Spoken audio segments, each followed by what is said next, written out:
Venezuela, a country with the largest oil reserves in the world, and yet suddenly it loses control of this valuable resource. US President Donald Trump just announced Venezuela will turn over 50 million barrels of oil worth $2.8 billion to the US.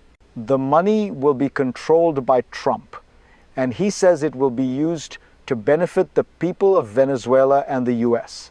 And a shocking decision, but why should one country have the right to take the resources of another? And how will this change the global landscape? Join me as we dive into this story and uncover the deeper implications behind this decision.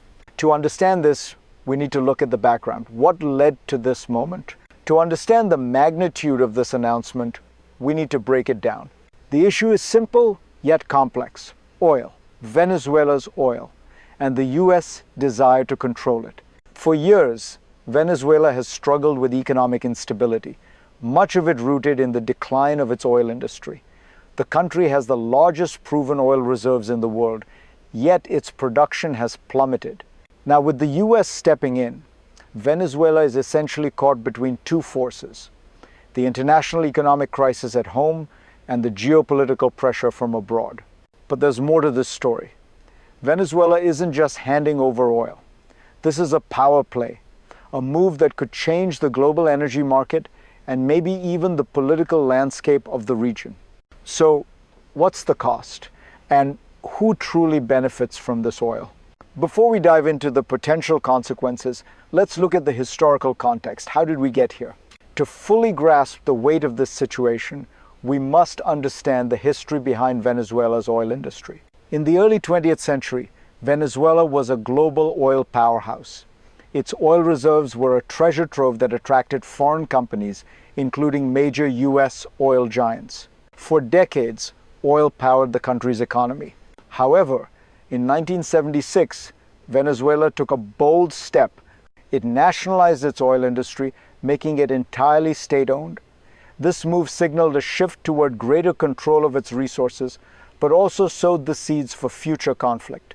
Fast forward to the early 2000s, when President Hugo Chavez solidified state control and limited the role of foreign companies.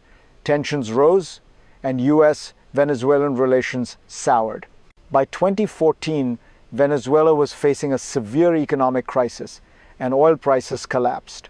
What was once a thriving industry began to wither, and production fell drastically. This backdrop sets the stage for the current crisis.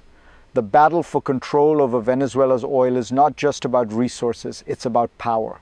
With this historical context in mind, let's look at the first crisis point. What happens when the oil economy begins to collapse? The first real crisis came in 2014, when the price of oil plunged and Venezuela's fragile economy began to crumble. At the time, oil made up 95% of the country's export revenue. The sudden drop in oil prices sent shockwaves through the nation. The government, dependent on oil profits, could no longer fund essential services or maintain the country's infrastructure. What followed was a devastating economic collapse. Inflation skyrocketed, reaching record highs. The country faced shortages of food, medicine, and basic goods. Venezuelans found themselves in a daily struggle for survival, with many fleeing the country in search of a better life. This crisis wasn't just an economic one, it was a humanitarian disaster.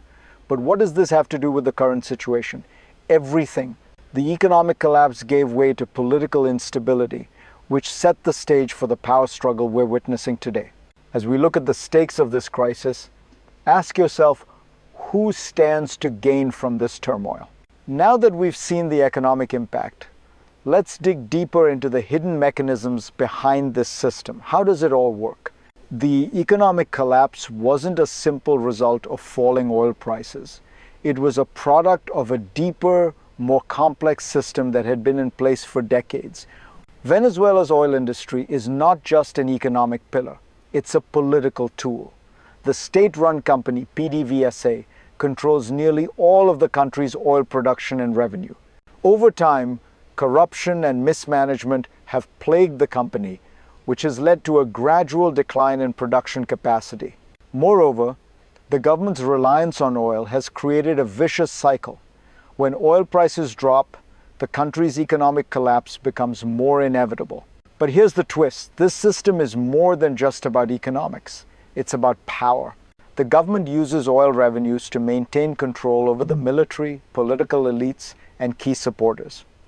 When oil wealth started to dwindle, so did the ability to maintain that power.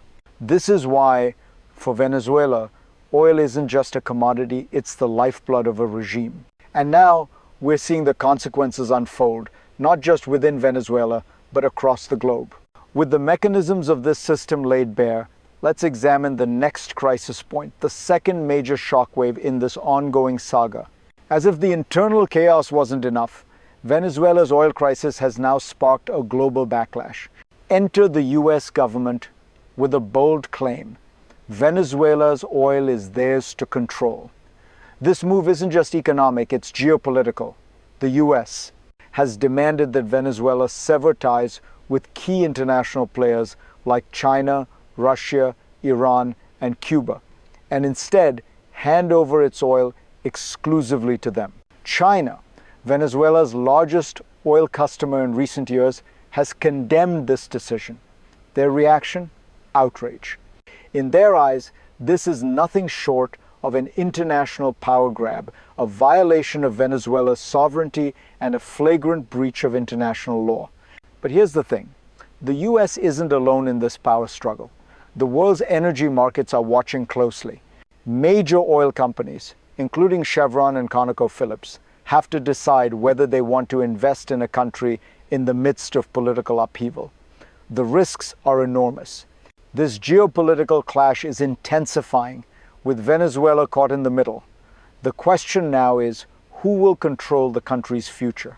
With the global stakes raised, let's turn to the human cost. How are the people of Venezuela being affected by these power plays? As the political and economic turmoil intensifies, it's the people of Venezuela who bear the heaviest burden. Imagine living in a country where basic necessities like food, medicine, and clean water are scarce. Hospitals are overwhelmed, and people are dying from preventable diseases because there's no access to life-saving medications. The streets are filled with people who have lost hope, their lives consumed by an endless cycle of poverty and desperation. And then, the world watches. Political leaders and international powers debate over Venezuela's future, but for the average Venezuelan, the future is already bleak.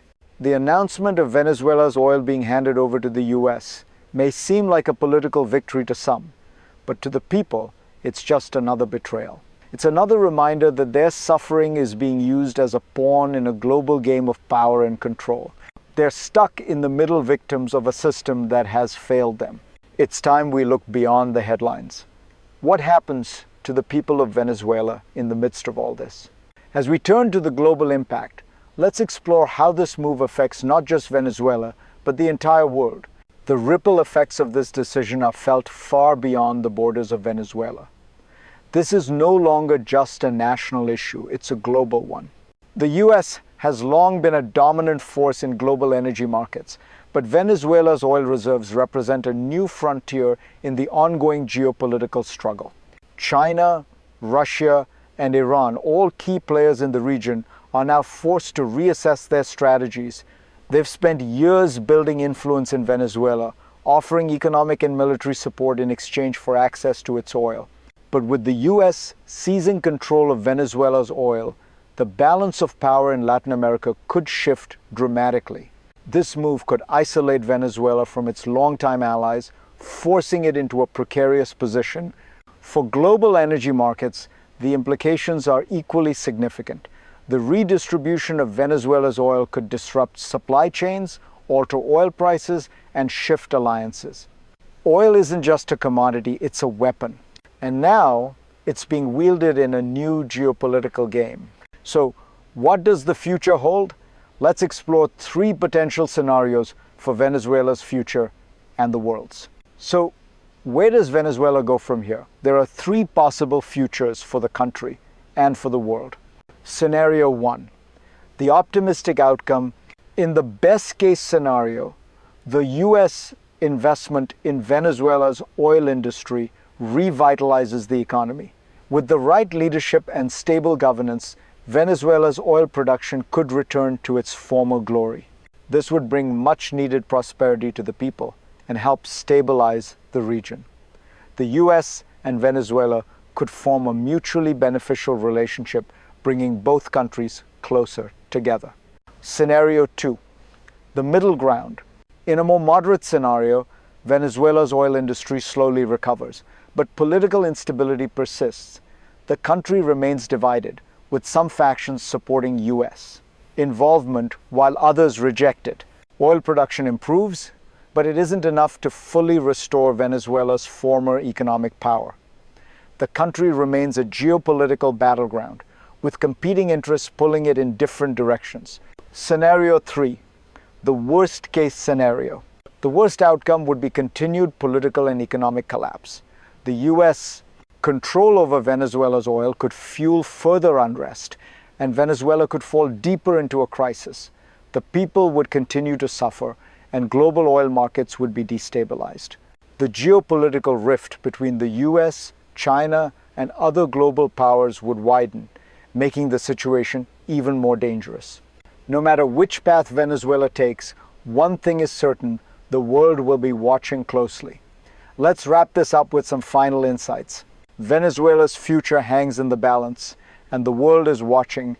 The fate of a nation, rich in resources, but struggling with decades of mismanagement and conflict, is now tied to global powers far beyond its borders.